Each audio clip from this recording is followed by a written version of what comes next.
convido-os, amados, que abram a palavra de Deus na carta de Paulo aos Romanos. Nós vamos abrir no capítulo 1.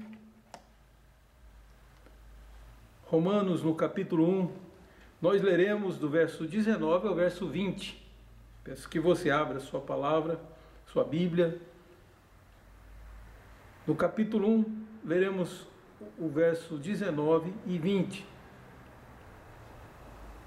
O verso 18 afirma que Deus está irado contra os homens, e no verso 19 e 20 há uma explicação por quê. Então, peço a você que leiamos juntos. Porquanto que de Deus se pode conhecer é manifesto entre eles, porque Deus lhes manifestou. Porque os atributos invisíveis de Deus, assim como o seu eterno poder, como também a sua própria divindade, claramente se reconhecem desde o princípio do mundo, sendo percebido por meio das coisas que foram criadas. Tais homens são, por isso, indesculpáveis. Vamos orar mais uma vez. Senhor, pedimos perdão por nossas faltas e que o Senhor use o texto para nos esclarecer as mentes e até para nos mover, Senhor, no sentido de praticarmos a Tua palavra. Nós pedimos Tua bênção, não porque mereçamos algo do Senhor, mas pedimos Tua iluminação em nome de Jesus. Amém. Amados, na semana passada nós começamos o estudo sobre o conhecimento de Deus. E foi estudado que o conhecimento de Deus é extremamente relevante e útil.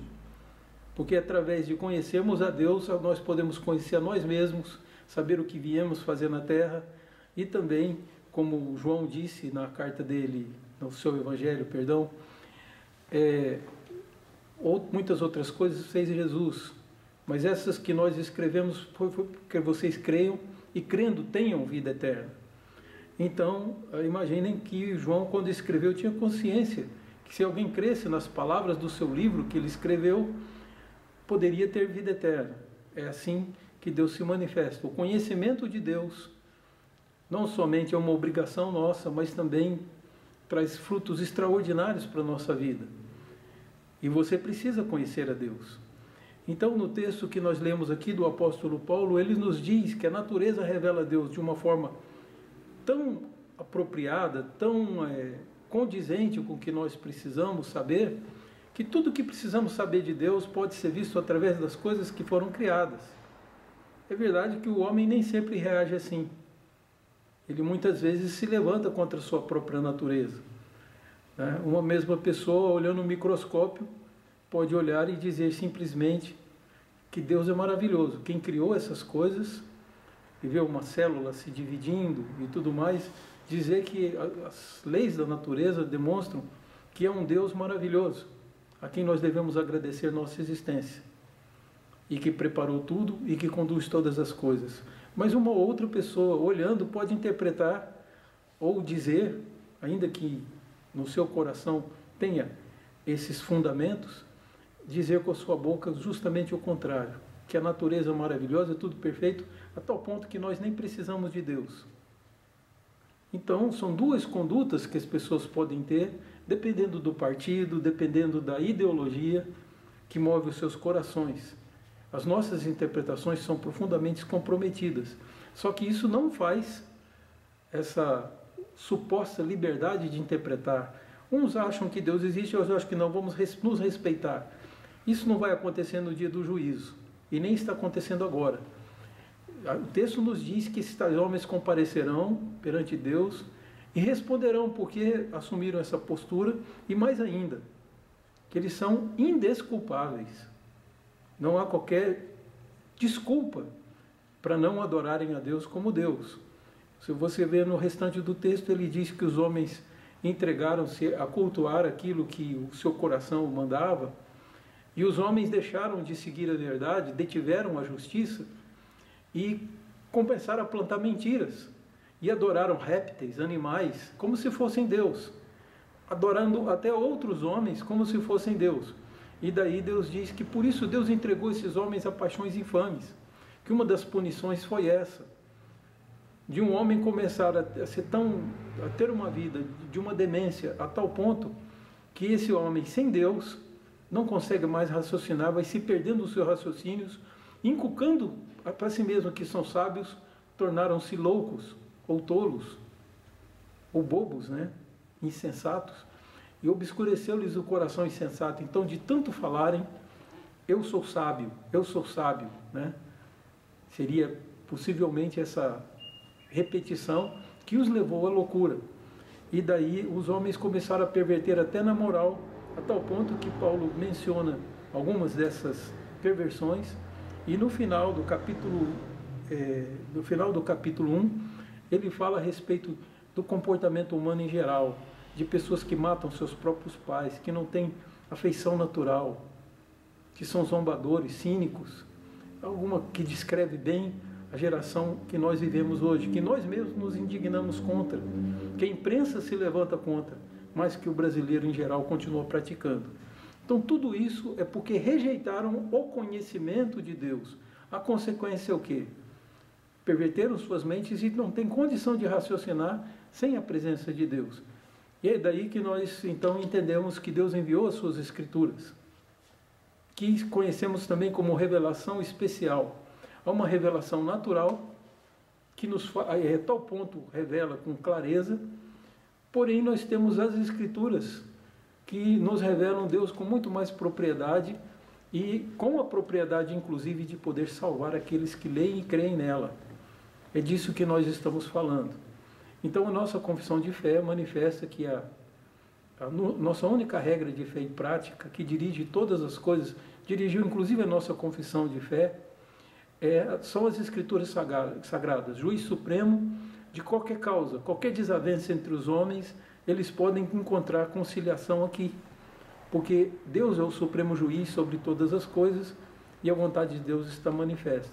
Então você tem uma revelação escrita de Deus. E aí, porque Deus se revela através de um livro? Nós estudamos isso num domingo passado, que no passado Deus falava com o homem face a face. O homem que existia então, nosso ancestral comum de todos os homens, chamado Adão, e Adão pode ser traduzido de duas formas do hebraico para o português. Uma forma é o nome próprio, o nome daquele primeiro homem que existiu. A outra forma de traduzir é ser humano, é pessoa. Ezequiel e Daniel eram chamados de filhos do homem, né? Usando a mesma palavra Adão para se referir ao homem. Então é o ser humano ali representado em Adão, ouviu a palavra de Deus e resolveu por trás, julgando ele Deus ausente, que ele resolveu testar se Deus disse a verdade ou não. E duvidou dessa palavra. Razão pela qual nós morremos hoje. A consequência de morrermos hoje, a morte, diferente do que muitos naturalistas costumam dizer, que a morte faz parte da regra da vida, é errado. Você vê, tudo à sua volta foi feito para que vivêssemos e tivéssemos uma vida abundante. Porém, não a temos, porque fomos expulsos do jardim onde ficava a árvore da vida. E daí o que nós temos é uma vida provisória, temporária, e todos precisamos fazer um bom uso dela. Nós vamos falar um pouco sobre isso. Mas é uma vida temporária. Isso você observa com seus próprios olhos. Quantas pessoas que estavam entre nós, que gostávamos, vivíamos, pessoas que compunham música, que pintavam desenhos, faziam coisas extraordinárias, e essas pessoas morreram, não podem mais produzir coisa nenhuma, não estão entre nós. A única coisa que sobrou entre nós é um corpo frio que vai se desfazendo até não existir mais, ser somente pó, conforme está no livro de Gênesis. Então, o que nós temos das Escrituras é que o erro de Adão de ter rejeitado a palavra de Deus gerou tudo isso. Você tem em consequência que Deus continuou falando com as pessoas. Mesmo as pessoas estando fora do jardim e expulsos, Deus falava com as pessoas através dos seus profetas. E o homem, como rejeitou no passado, esses profetas vinham desfazer os enganos que os homens falavam e fazer com que eles aceitassem a revelação de Deus. Esses homens eram perseguidos e mortos. Jesus se refere a isso quando conta a parábola dos lavradores maus, que os hebreus estavam questionando Jesus, e ele disse: eu vou propor uma parábola a vocês. Tinha um homem que tinha um campo. Ele resolveu então cercar esse campo que ele tinha com uma cerca, construir uma torre, preparou tudo para que as pessoas que chegassem ali pudessem trabalhar. Foi ele que preparou, foi preparando detalhe por detalhe. Os trabalhadores chegaram. A única combinação é que no tempo certo esses homens deveriam devolver o fruto, a parte que cabia do arrendamento. Quem trabalha com arrendamento sabe como funciona. Muitos de nós conhecemos que é uma prática comum em nosso país. A pessoa produz e parte da sua produção vai para o dono da terra. E outra parte ele usa para se manter e para obter o seu lucro e fazer suas reservas. Bom, é exatamente nessa ideia que Jesus coloca que a terra não era daqueles homens. A terra era do Senhor da terra. E aí o Senhor da terra dá-lhes para morar sem que eles tenham que construir cerca, tenham que levantar torre, nada. Tudo ali já estava pronto. E eles só tinham que trabalhar e plantar. Eles plantaram. Quando viram um fruto, que era muita coisa, pensaram consigo: vamos ficar com fruto para nós. E quando foram chegando os enviados para pegar a parte dos frutos, esses enviados do dono da terra eram espancados, alguns foram até mortos, e outros voltavam com as mãos vazias. A ideia básica era dizer que eles não podiam produzir nada sem que dessem a parte que correspondia, que eles ignoravam. Então se tornaram donos do mundo, dizendo que assim governariam. Até que aquele homem, aborrecido de tantos servos seus serem espancados, mandou seu próprio filho. E quando o filho chegou, ao contrário de ser recebido, ele falou: meu filho eles respeitarão, porque é o herdeiro dessa terra. E aí pegaram e mataram o filho dele, dizendo: se nós matarmos o filho, nós teremos então, seremos possuidores da terra, porque o filho é o herdeiro. Não tendo ele herdeiro, ele ficaremos com ela. E mataram então o próprio filho daquele homem. E aí Jesus pergunta para as autoridades que estavam à volta deles, os intérpretes da lei: o que fará o Senhor quando voltar, o dono da terra, quando vier pessoalmente? Ele falou: vai fazer perecer horrivelmente aqueles malfeitores e vai dar a terra a outros. E aí Jesus responde que essa é a resposta verdadeira, dizendo: Deus enviou os profetas e os vossos pais mataram, espancaram, torturaram. Então quando ele envia o filho, vocês matam o filho também.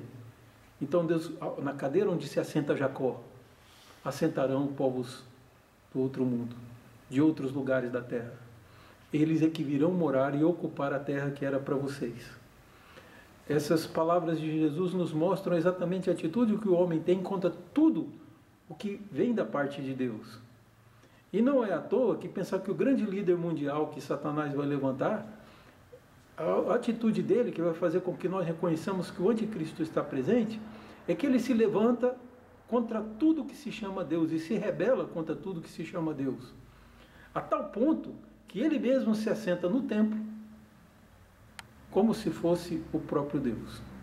São palavras de Paulo aos Tessalonicenses, na sua segunda carta, que você pode encontrar. Uma carta curta, você vai encontrar as instruções sobre a segunda vinda de Jesus. Mas isso é um reflexo da atitude humana. E também podemos dizer de alguns anjos de se rebelarem contra Deus. E daí, Deus então se aborrece disso e vai pôr um ponto final. Temos um período da história. Por que Deus não coloca um fim agora e leva os seus salvos e, por outro lado, pune todos aqueles que se rebelaram? O apóstolo Pedro diz por quê. Na sua primeira carta, o apóstolo Pedro diz que Deus não vai fazer isso enquanto não se completarem o número dos eleitos. Alguns que Deus escolheu para salvar. Enquanto esse número não estiver completo, Jesus não vai voltar. Então esse aqui é o conhecimento que nós temos das razões de Deus não colocar um fim em tudo agora. Porque talvez ainda tenhamos alguns para nascer. Não sei se Jesus volta essa noite, ou se ele vem amanhã ou na semana que vem, mas eu sei que ele só voltará depois que todos os eleitos estiverem seguros e salvos. Aí sim ele volta. Então isso tudo é para entendermos que a sua atitude contra a palavra de Deus pode gerar isso. Mataram os profetas. Então Deus parou de falar por 400 anos. Deus não levantou mais profetas para os homens não espancarem, não humilharem e não torturarem. Deus parou de falar. Durante esse período, quem queria ouvir a palavra de Deus, recorria aos escritos dos profetas, que é o seu Antigo Testamento. Então, profetas de Deus como Moisés, que escreveu os 5 primeiros livros, e profetas de Deus como Isaías e tantos outros. Eram esses escritos que se tinham durante os 400 anos de silêncio, ou o período interbíblico, como a gente conhece. Deus volta a falar por um profeta, João Batista, como ele havia prometido no Antigo Testamento, alguém que vem preparar o caminho do Senhor. Aí vem Jesus, e Jesus é Deus falando conosco pessoalmente. Como Adão ouviu a voz de Deus, Jesus também era Deus conosco. É interessante você ver no Novo Testamento várias afirmativas sobre isso, quando, por exemplo, Filipe diz, Senhor, mostra-nos o Pai, isso nos basta, e a resposta de Jesus é muito direta. Filipe, tanto tempo eu estou com vocês e você ainda não me reconhece? Creia pelo menos pelas obras que eu faço. Se você não crê nas minhas palavras, observa pelo menos as minhas obras. Está lá em capítulo 14 do Evangelho de João. Então é evidente que Deus está conosco falando pessoalmente. O que os homens fazem? Colocam Deus num trono? Não, o Filho de Deus é colocado numa cruz. O representante de Deus, como Jesus mesmo disse. E aí o que Jesus faz? Ao terceiro dia ele ressuscita, levanta os seus discípulos e diz, vão pelo mundo para chamar aquelas pessoas que eu tenho escolhido, e convém que eu agregue elas também, as minhas ovelhas. Daí os discípulos se levantam e começam a espalhar pelo mundo. Só que no mundo a reação não é diferente da dos judeus. No mundo também eles espancam apóstolos, apedrejam Estevão, por exemplo, um bom cristão, um bom pregador, muito sábio. E o próprio apóstolo Paulo termina decapitado, e tantos outros. Daí a nossa preocupação, o nosso enfoque de que a igreja quiser ouvir Deus hoje, tem os escritos dos profetas e tem os escritos dos apóstolos. Dos profetas é o Antigo Testamento, dos apóstolos o Novo Testamento. Os apóstolos de Jesus compõem a parte final da Bíblia, que vai desde os 4 evangelhos até Apocalipse, nos revelando sobre Deus o que precisamos saber, de forma suficiente e de forma pertinente. Assim, você tem as Escrituras Sagradas, creia nelas, busque e consulte. Deus pode ser conhecido. Deus pode ser conhecido completamente, desde que você o busque. Ele diz, o próprio Deus diz em Jeremias, capítulo 29, me buscareis e me achareis, quando me buscardes de todo o coração. Então essa é a forma de buscar a Deus, de todo o coração. E assim, lendo as Escrituras, você vai ter a revelação de Deus. É possível sim conhecer Deus, um conhecimento que é suficiente para nos salvar e nos dar vida eterna. Mas aqueles que não aceitam essa revelação de Deus, ou que projetam um Deus para si mesmo, um Deus bonzinho, que salva todo mundo, um Deus... Confira se a sua visão de Deus está nas Escrituras. Você precisa fazer isso. Você precisa estudar e se aprofundar. E Deus vai te iluminar. E você vai conhecê-lo. Foi assim que se deu comigo, assim se deu com muita gente na história. O contato com as Escrituras converte corações. Então, eu quero te desafiar. E quero encerrar com uma frase de Dwight Moody, um dos maiores evangelistas. Calcula-se que mais de 500 mil pessoas tenham ouvido o Evangelho e a pregação do Moody pessoalmente. É um dos maiores evangelistas da história. E Moody disse o seguinte: ou este livro te afasta do pecado, ou o pecado te afasta desse livro. Eu tenho certeza que você está nesse processo.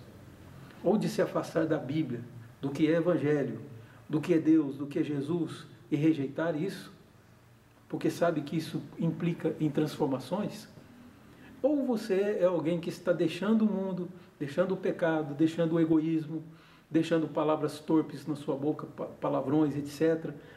E tudo isso está ficando para fora da sua vida porque você tem um foco. Você quer ser como Jesus, quer ser parecido com Ele, quer imitá-lo. E por isso você lê as Escrituras. É exatamente isso que Ele disse. Eu não vou deixar vocês órfãos.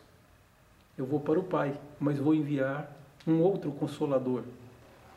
Ele vos fará saber, dirigirá em todas as coisas e vos fará lembrar das minhas palavras. Então, obrigado a Deus porque nos deu o Espírito Santo e não estamos sozinhos, temos a presença de Deus. Jesus disse sobre o Espírito Santo exatamente isso. Ele hoje, Deus, mora na mesma casa que vocês, mas no futuro Ele vai morar dentro de vocês. E é o que nós vemos, que a Bíblia nos ensina, que o Espírito Santo nos quer como templos, como santuários para a habitação dEle. Então, que coisa maravilhosa. Tá? E eu vou encerrar lendo um texto de Paulo aos Efésios. Se você quiser acompanhar aí, no capítulo 2, e lendo esse texto, eu vou encerrar com oração e a bênção. Efésios, no capítulo 2, verso 19, diz assim: assim já não sois estrangeiros e peregrinos, mas concidadãos dos santos, e sois família de Deus, edificados sobre o fundamento dos apóstolos e profetas, sendo Ele mesmo, Cristo Jesus, a pedra angular, no qual todo edifício bem ajustado cresce para o santuário dedicado ao Senhor, no qual também vós juntamente estáis sendo edificados para a habitação de Deus no Espírito. Então, que Deus aplique em seu coração essa palavra. Vamos orar a Deus. Pai, obrigado por cada um que está agora assistindo essa mensagem, que a tua bênção se estenda e abençoe o seu lar, os lares representados. Como os nossos lares precisam, Senhor Deus, da bênção do Senhor.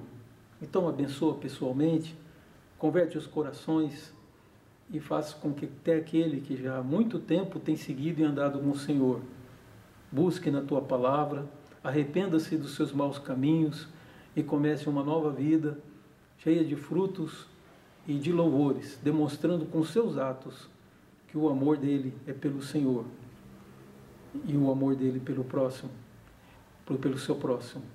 Que tudo isso fique manifesto, Senhor Deus, em nossas vidas, como obediência à tua palavra.